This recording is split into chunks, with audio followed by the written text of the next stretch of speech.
हाय दोस्तों, all in one economics में आप लोगों का स्वागत है। आज का हमारा नया टॉपिक है सेंसेक्स और निफ्टी। इसको समझने से पहले हमें थोड़ा बहुत शेयर मार्केट के बारे में समझना पड़ेगा, हमें एनएससी बीएससी के बारे में समझना पड़ेगा, हमें स्टॉक एक्सचेंज क्या होता है उसके बारे में समझना पड़ेगा। देखिए, हमारे भारत में या पूरे विश्व में कहें तो कई प्रकार की स्टॉक एजेंसी होती है जहां स्टॉक का लेन देन होता है, तो उसे कहते हैं स्टॉक मार्केट। अब स्टॉक मार्केट में होता क्या है, स्टॉक मार्केट में शेयरों की लेन देन होती है। अब शेयर क्या होते हैं? शेयर वो होते हैं, कोई कंपनी अपने कुछ अमाउंट को बेच देती है, तो उस अमाउंट को बेचने का मतलब कुछ हिस्सेदारी को बेचती है। उस हिस्सेदारी का कुछ अमाउंट रखा जाता है, उस अमाउंट की कीमत को शेयर कहा जाता है। इस चीज को समझिए। देखिए, एक 100 करोड़ की कंपनी है, उस 100 करोड़ की कंपनी में कंपनी ने कहा कि मैं 25% की हिस्सेदारी बेचना चाहती हूँ, और उस 25% की हिस्सेदारी बेचकर उस रुपयों से वो कुछ और करना चाहती होगी, तो वह 25% की जो कीमत है उसके शेयरों को डिवाइड किया जाता है, और वो शेयर निकलते हैं आईपीओ की तहत, जो मैंने आपको बताया था, इनिशियल पब्लिक ऑफरिंग की। एक कंपनी है, वह शेयर मार्केट के माध्यम से अपने शेयरों को निकालती है, और उसकी प्रक्रिया मैंने बताई थी। दो प्रक्रिया होती है। प्राथमिक तौर पर जब शेयर निकलते हैं उसे कहते हैं आईपीओ, इनिशियल पब्लिक ऑफरिंग, और जब उस प्राथमिक शेयर से के जो शेयर करता होते हैं वो उसे जब भेजते हैं तो उसे एफपीओ कहा जाता है। तो हम इसकी ट्रेडिंग करते हैं शेयर मार्केट में। ये तो एक बेसिक चीजें हैं कि शेयर मार्केट में होता क्या है। हमारा टॉपिक ये नहीं है, हमारा टॉपिक है सेंसेक्स और निफ्टी क्या है। देखिए, हमारे भारत में, विश्व में भी बहुत सारी एजेंसी है, लेकिन भारत में लगभग कहा जाता है कि लगभग 23 एजेंसी हैं जो शेयर मार्केट का लेन देन करती हैं। सिर्फ दो नहीं है कि निफ्टी और सेंसेक्स जिनका सूचकांक है वही दो कंपनियां नहीं है, कई सारी कंपनियां। लेकिन जो सबसे बड़ी कंपनियां हैं, वह कंपनीज हैं, वो कौन सी हैं? वह है एक एनएससी और दूसरी है बीएससी, बॉम्बे स्टॉक एक्सचेंज, और दूसरी है नेशनल स्टॉक एक्सचेंज। यह दो कंपनियां हैं, और इन दो कंपनियों के अपने सूचकांक हैं। उन सूचकांक का नाम है सेंसेक्स और निफ्टी। हमारी जो एनएससी है उसका सूचकांक है निफ्टी, जिसे हम निफ्टी 50 भी कहते हैं, और जो बीएससी का सूचकांक है उसका सूचकांक है आपका सेंसेक्स। इस चीज को समझ गए? अब समझ में आ रहा होगा क्या करना फिर हमें तो सूचकांक के बारे में भी तो बताइए कि एक्चुअली ये, अभी तो हमें वो टॉपिक स्टार्ट ही नहीं हुआ कि सेंसेक्स और निफ्टी है क्या। अब देखिए, मैं और आपको डिटेल से बताता हूँ कि कई सारी कंपनियां थी। अब मैं इन दो कंपनियों के बारे में बात करता हूँ। भारत की या कहे एशिया की सबसे पहली स्टॉक एजेंसी कौन सी थी? स्टॉक एजेंसी मतलब जहां शेयरों का लेन देन होता था, बॉम्बे स्टॉक एक्सचेंज बीएससी था। ये 1875 में स्टेबल हुई, और उस समय होता क्या था, जो अमीर लोग होते थे वही स्टॉक एजेंसी एक्सचेंज कर पाते थे। अब होता यह था कि वहां कंप्यूटराइज नहीं होता था, हमें स्टॉक एक्सचेंज ऑफिस में जाके अपने स्टॉक खरीदने पड़ते थे, और कंप्यूटराइज नहीं होता था, तो हमें कई टाइम लगता था एक शेयर को लेने में, होल्ड करने में, बाय करने में, सेल करने में। तो ये प्रक्रिया काफी लंबी हो जाती थी। तो धीरे धीरे होने लगा कि यार ये सिर्फ लगने लगा कि शेयर मार्केट सिर्फ अमीर लोगों के लिए है। फिर धीरे धीरे ये सही तरीके से काम करने नहीं लगा, और स्टॉक एक्सचेंज सही तरीके से फायदा नहीं उठा रहा था भारत में। तो हुआ कि एनएससी की स्थापना की बात की गई। 1992 में एनएससी की स्थापना हुई, और यह स्थापना हुई कंप्यूटर के आधार पर। कंप्यूटराइज्ड होने लगा कि कंप्यूटर से सब हमारे स्टॉक सेल एंड बाय होने लगे। तो होते होते ये अपना जड़ बनाने लगा। तो इसी को देखकर बीएससी ने भी कंप्यूटराइज्ड होने का फैसला लिया। 1995 में बीएससी भी कंप्यूटराइज्ड हो गया। तो ये दो कंपनियों का फंडा ये है, और इन दो कंपनी का सूचकांक ये है। अब हम सूचकांक में बात करते हैं। देखिए, एक कंपनी होती है, उसका मार्केट कैप कहा जाता है, मार्केट कैपिटलाइजेशन। मतलब एक कंपनी के पास एक जैसे एनएससी है, स्टॉक एक्सचेंज, ये स्टॉक एक्सचेंज का कैपिटलाइजेशन कितना है। अब ये कैपिटलाइजेशन कैसे निकलता है? देखिए, एक शेयर है, उस शेयर की कीमत कितनी है, उसको उससे गुना करने के बाद जो निकलता है, इक्वल करने के बाद जो निकलता है, उसका जो वैल्यू है वो उसका कैपिटलाइजेशन है। समझ में नहीं आया हमारा? देखिए, एक कंपनी है, उसके पास 100 शेयर है, उस शेयर की वैल्यू, हर शेयर की अपनी अपनी वैल्यू है। एमआरएफ का शेयर लाखों में आता है। वहीं एक आप पंजाब नेशनल बैंक का ले लो तो वो कुछ रुपयों में आता है, 40-45 रुपए का एक शेयर आता है। तो उनकी वैल्यू अलग अलग, क्वांटिटी के साथ साथ उसकी जो वैल्यू है वो अलग अलग निकलती है। तो यह एक कैपिटलाइजेशन हो गया। अब मैं आपको अभी पीडीएफ में भी बताऊंगा, पहले आप इसको सुन लीजिए, अलग अलग निकलेगा। लेकिन कहा जाता है कि जो जो सेंसेक्स है वो 30 कंपनियों की जो हायर, जिनका कैपिटलाइजेशन सबसे ज्यादा होता है, उस 30 कंपनियों की लिस्ट बनाता है। और जो एनएससी होता है वो 50 कंपनियों का, जो जिनका कैपिटलाइजेशन सबसे ज्यादा होता है, उनकी लिस्ट के आधार पर सूचकांक निकालता है कि इन पांचों का एवरेज, आज इन 30 का एवरेज क्या रहा। अगर आज इन 30 का एवरेज ऊपर रहा तो आज मार्केट बढ़ रहा है, आज सेंसेक्स बढ़ रहा है। अगर इन 30 कंपनियों का नीचे अगर घट रहा है एवरेज, तो आज शेयर मार्केट घट रहा है। उसी प्रकार एनएससी, इन 50 कंपनियां जो उसके कैपिटलाइजेशन के आधार पर बढ़ी थी, अगर इनका बढ़ रहा है तो आज शेयर मार्केट बढ़ रहा है। और निफ्टी आज बढ़ रहा है, और इन 50 का नीचे घट रहा है तो इनका निफ्टी घट रहा है। अब अधिकतर धारणा यही होती है कि कैपिटलाइजेशन के आधार पर कहा जाता है कि कोई भी कंपनी के सूचकांक में यह कंपनियां एंटर करती हैं। नहीं, ऐसा नहीं होता है। एक्चुअल में फ्री फ्लोट कैपिटलाइजेशन के आधार पर मार्केट की जो ये कंपनियां हैं वो ऐड होती हैं।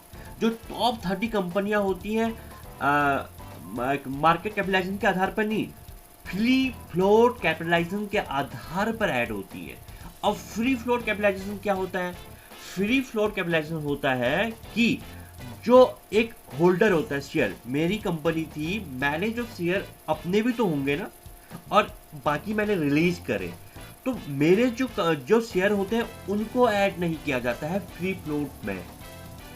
जो जनता ने लिए, जो पब्लिक ने लिए, उनके आधार पर देखा जाता है कि किस कंपनी में किसके ज्यादा शेयर रिलीज हुए हैं, और उन रिलीज के साथ उनकी वैल्यू क्या है, उसके आधार पर जिसका सबसे ज्यादा आएगा वह ऐड होंगी।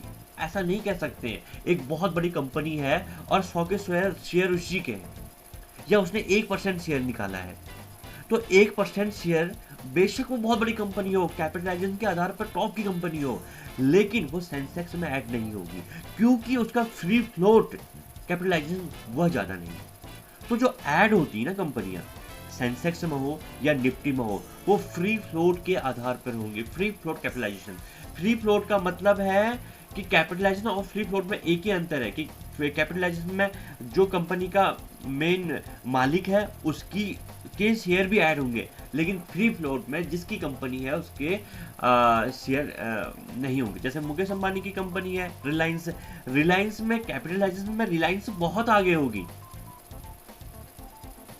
या और फ्री फ्लोट में वो उतनी नहीं होगी, क्योंकि रिलायंस के अपने शेयर भी बहुत ज्यादा हैं। तो अगर इन दोनों का तालमेल निकालेंगे तो बहुत अंतर आएगा। ये चीज समझ में आई?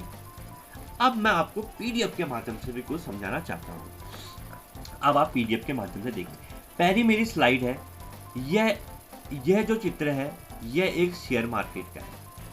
यह share market Bombay stock exchange, BSc भी हो सकता है, एनएससी नेशनल स्टॉक एक्सचेंज भी हो सकता है, और ऐसी 23 कंपनियां हैं पूरे भारत में, स्टॉक एक्सचेंज है, इनमें से कोई भी हो सकती है। लेकिन हमें यहाँ सेंसेक्स किसका है? बॉम्बे स्टॉक एक्सचेंज का। और निफ्टी किसका है? एनएससी का। इसमें 30 कंपनियां ली जाती हैं टॉप की, और इसमें 50 कंपनियां। और 30 कंपनियां कौन सी ली जाती हैं? जिनका फ्री फ्लोट कैपिटलाइजेशन सबसे ज्यादा हो। पहली स्लाइड आप समझ चुके होंगे। अब दूसरी स्लाइड में आते हैं। देखिए, ये है बॉम्बे स्टॉक एक्सचेंज, ये मेन ऑफिस है जो मुंबई में है। ये एनएससी का मेन ऑफिस है, ये भी मुंबई में है। ठीक है, यहाँ 30 पर काम होता है, यहाँ 50 पर काम होता है। ठीक हो गया। और ये स्लाइड भी आप समझ चुके होंगे। और वो बनी थी 1875 में और वो बनी थी 1992 में।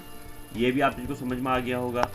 और एनएससी क्यों इतनी पॉपुलर हुई, मैंने वो भी आपको समझा दिया, क्योंकि ये कंप्यूटराइज ज़्यादा जल्दी हुई। और ये आपको मैं अभी बता चुका हूँ कि किस प्रकार से इनका हेड ऑफिस का फोटो है, ये आप देख लीजिए। ठीक है, अब मैंने आपको बताया सेंसेक्स किसका है, बीएससी का है, निफ्टी किसका है, एक मिनट, एनएससी का है। इसमें कितनी कंपनियां ली जाती हैं, 50 30। और इसमें कितनी ली जाती हैं, 50। इनका आधार क्या होता है, फ्री फ्लोट कैपिटलाइजेशन। इसका भी क्या होता है, फ्री फ्लोट कैपिटलाइजेशन।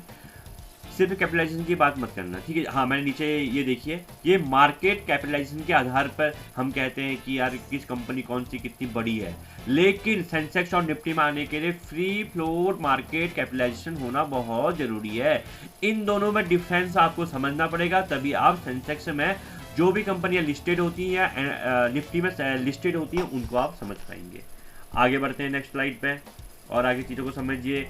सेंसेक्स घट रहा है। अब एक चीज को और समझाता हूं कि जरूरी नहीं है कि निफ्टी और सेंसेक्स बराबर ही ऊपर जाए। क्यों? आज अगर सेंसेक्स ऊपर जा रहा है तो निफ्टी भी 100% ऊपर जाएगी, लेकिन अगर ये 20% ऊपर जा रहा है तो जरूरी नहीं है कि यह भी 20% जाए, क्योंकि सेंसेक्स में 30 कंपनियां हैं और निफ्टी में 50 कंपनी है। यह कुछ ज्यादा तेज जाएगा। अगर यह इतना तेज ऊपर जा रहा है तो ये इतना, मतलब अगर ये 20% ऊपर जा रहा है तो यह 15% ही ऊपर जाएगा। अगर यह 30% नीचे आ रहा है तो यह 20% नीचे आएगा। मतलब इनके रेशियो में अंतर आएगा। ऊपर भी ज्यादा सेंसेक्स जाएगा और नीचे भी ज्यादा सेंसेक्स आएगा, और निफ्टी कभी भी उसके रेशियो में कम जाएगी, क्योंकि निफ्टी में ज्यादा कंपनियां उनका एवरेज निकालेंगे तो वो एवरेज उस तरीके से ऊपर नीचे नहीं जाता है। इस चीज को समझना भी बहुत जरूरी है। अब आगे समझिए, नेक्स्ट स्लाइड देखिए। इस प्रकार से आपको दिखाई देता है। देखिए, मैं आपको बताया था कि देखो निफ्टी, सेंसेक्स, निफ्टी 50, अब इन दोनों पर बात हो रही थी। देखो ये कितना ऊपर गया, यह 2.42 ऊपर गया, लेकिन एक मिनट में इस स्लाइड में दिख रहा देख लेता हूँ। हाँ, दिख रहा है आपको। 2.42 ऊपर गया, तो यह भी 2.42 नहीं गया, यह उससे कम गया। देखिए, जो चीज मैं आपको समझा रहा हूँ क्यों गया है, क्योंकि इसमें 50 कंपनियां लेती हैं, इनका एवरेज जो भी होगा उससे कम होगा, और इसमें 30 कंपनियां लेते हैं। तो ये चीज समझ लीजिए। इसका टोटल भी आप देखेंगे तो 37 के आसपास, 11 के आसपास। ये चीज को समझ के चलें आपको हर बात समझाई जा रही है। अब अगला देखिए, मैंने यही कहा था आपको, जो समझा रहा था, अगर सेंसेक्स इतना ऊपर गया है तो निफ्टी उसके बराबर ऊपर नहीं जाएगा, उससे कम जाएगा। इस चीज को भी आप समझ चुके होंगे। क्यों? क्योंकि यहाँ 30 लिए हैं, यहाँ 50 लिए हैं। ये भी आप समझ चुके होंगे। नेक्स्ट स्लाइड में क्या है, ये देखिए। निफ्टी 50 की जो लिस्टेड कंपनियां हैं वो आपकी 50 होंगी और सेंसेक्स की 30 होंगी। अब यहां पर रिलायंस तीसरे नंबर पे है, यहां रिलायंस पहले नंबर पे है। ये इनके निकालने का एक सबसे बड़ा आधार तो मैंने आपको बताया, फ्री फ्लोट मार्केट कैपिटलाइजेशन के आधार पर। लेकिन कुछ और छोटे छोटे तथ्य होते हैं जिनके आधार पर इनकी रैंकिंग ऊपर नीचे हो जाती है। बेशक दोनों कंपनियां टॉप में आएंगी, लेकिन बराबर रैंक नहीं है। रैंक ना होने का कारण है कि मैंने एक रीजन बताया आपको, कौन सा, फ्री फ्लोट कैपिटलाइजेशन के आधार पर। ऐसी कुछ हर कंपनी के अपने अपने तरीके होते हैं जो बहुत माइनर होते हैं। अगर हम उनको समझने लगे तो पूरे दिन निकल जाए, लेकिन आप समझिए ज़्यादा अंतर नहीं आ रहा है। वो अगर 3 में है तो ये 1 में है, क्योंकि उनके हर अपना स्टॉक एक्सचेंज का अपना अपना एक तरीका होता है। वो तरीकों पर हम बात नहीं कर रहे हैं, तो उन तरीकों के आधार पर वो ऊपर नीचे हो जाते हैं। तो सबके अलग अलग होंगे, लेकिन इसके जो टॉप, इसमें टॉप 30 ली जाएंगी, इसमें भी, इसमें 50 ली जाएंगी, लेकिन एवरेजन सब में ये चीज़ें आएंगी। तो ये चीज़ें आप समझ चुके होंगे। अब आगे बात करते हैं। ये शिप्ला भी आई है, जिसकी आज इतनी दवा मार्केट पर दवा चलती हैं, और टाटा स्टील, गेल, तो कई इंडस्ट्री कंपनियां आती हैं।